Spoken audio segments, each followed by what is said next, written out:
Welcome to the Tech Egg. Don't get scrambled. Enjoy the video. In this video, I will show how to replace a Honda CRV passenger side mirror. First, gather your tools.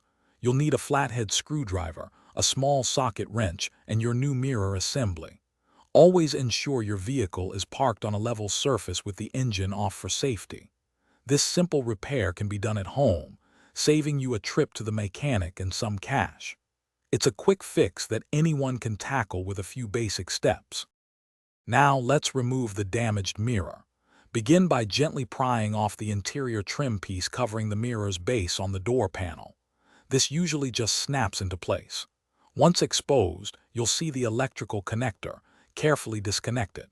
Then, use your socket wrench to remove the 3 mounting bolts that secure the mirror assembly to the door frame. Keep these bolts safe, as you'll need them for the new mirror. With the old mirror off, it's time to install your new one. Align the new mirror assembly with the bolt holes on the door frame and secure it tightly with the 3 mounting bolts you saved. Next, reconnect the electrical wiring harness, ensuring it clicks firmly into place. Before putting everything back together, turn on your vehicle and test the mirror's adjustments and any heating functions to confirm it works correctly. For the final step, carefully reattach the interior door panel trim piece, pressing firmly until it snaps securely back into position. Give your new mirror a final check, ensuring all adjustments work smoothly and it feels stable.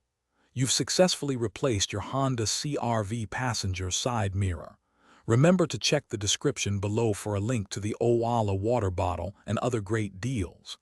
Thanks for watching and drive safely. Thanks for watching. Consider subscribing if I helped unscramble your problems.